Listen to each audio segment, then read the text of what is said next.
লোকসভা নির্বাচন সামনেই, আর লোকসভা নির্বাচনে হাতে করা যখন কয়েকটা মাস বাকি রয়েছে, তার আগে পর্যালোচনা বৈঠক চলছে। মূলত পর্যালোচনা বৈঠক এই তৃণমূল নেতৃত্ব ইতিমধ্যেই বৈঠকে সামিল হচ্ছেন তৃণমূল সুপ্রিমো মমতা বন্দ্যোপাধ্যায়। 19 তারিখ মুর্শিদাবাদ জেলাকে নিয়ে একটি সাংগঠনিক বৈঠক, যেখানে কালীঘাটে বাসভবনে মূলত বৈঠক করবেন বলে এখনো পর্যন্ত জানা যাচ্ছে।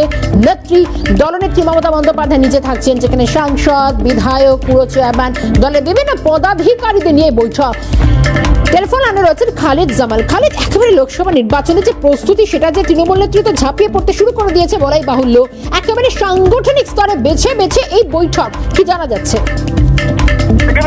একেবারে তৃণমূল স্তরে কিন্তু বৈঠকটা শুরু করে দিয়েছেন তৃণমূল সুপ্রিমো মমতা বন্দ্যোপাধ্যায়। আমরা দেখেছিলাম গত সপ্তাহে কিন্তু তিনি পশ্চিম মেদিনীপুর জেলা সাংগঠনিক যারা রয়েছেন তাদের সঙ্গে বৈঠক করেছেন। এবার বুধবার, আগামী বুধবার অর্থাৎ 19 তারিখ, সেখানে কিন্তু তিনি বাসভবনে বৈঠক করবেন, যেখানে মুর্শিদাবাদের সমস্ত পদাধিকারী, সাংসদ, বিধায়ক থেকে নিয়ে পুরসভার চেয়ারম্যান এবং পঞ্চায়েত সমিতি প্রধান থেকে নিয়ে একেবারে তৃণমূল স্তরে যারা ব্লক স্তর পর্যন্ত যারা পদাধিকারীরা রয়েছেন তাদেরকে নিয়ে বৈঠক করবেন। আমরা জানি যে লোকসভা নির্বাচনের আগে পথ নির্দেশিকা তিনি ঠিক করে দেবেন যে কিভাবে আসন্ন লোকসভা নির্বাচনে ঝাঁপিয়ে পড়তে হবে এবং কিভাবে দলের রণকৌশল হবে, সেই সমস্ত বিষয় নিয়ে একদিকে আলোচনা হবে। অন্যদিকে আমরা জানি যে প্রত্যেক জেলায় কোথায় না কোথায় দলের মধ্যে একটা অন্তর্দ্বন্দ্ব আছে, সেই অন্তর্দ্বন্দ্ব যাতে মেটানো যায় এবং নবীন প্রবীণের যে অন্তর্দ্বন্দ্ব বিশেষ করে যেটা রয়েছে সেটা সবাইকে মিলে মিশিয়ে একসঙ্গে যাতে লড়াই করা যায়, সেই উদ্দেশ্যেই কিন্তু পথ নির্দেশিকা ঠিক করবেন তৃণমূল সুপ্রিমো মমতা বন্দ্যোপাধ্যায়। কারণ একটা বিষয় জানি, যে পর্যালোচনা বৈঠকে খুব দলনেত্রী উপস্থিত থাকবেন, সেক্ষেত্রে কোন জেলাগুলির দিকে বিশেষ নজর? প্রত্যেকটা জেলা, যে সাংগঠনিক জেলা রয়েছে সে সাংগঠনিক জেলাকে ধরে ধরে তিনি বৈঠক করবেন।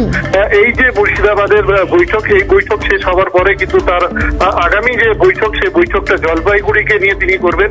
ধাপে ধাপে প্রত্যেকটা যে সাংগঠনিক জেলা রয়েছে তৃণমূল কংগ্রেসের, সেই প্রত্যেকটা সাংগঠনিক জেলাকে নিয়ে বৈঠক করবে এবং সেখানে কিন্তু লোকসভা নির্বাচনে যে প্রস্তুতি এবং যেটা নিয়ে তৃণমূল কংগ্রেস হাতিয়ার করছে, বিশেষ করে তৃণমূল কংগ্রেসের যে উন্নয়ন প্রকল্পগুলি রয়েছে সেটা সামনে রেখে, এবং তার পাশাপাশি বিজেপি বিরোধী যে বিভিন্ন রাজ্যের পাওনা থেকে নিয়ে বিভিন্ন যে অভিযোগ রয়েছে তাদের, সেই সমস্তকে হাতিয়ার করে কিন্তু লোকসভা নির্বাচনে ঝাঁপিয়ে পড়তে চাচ্ছে কাশফুল শিবির।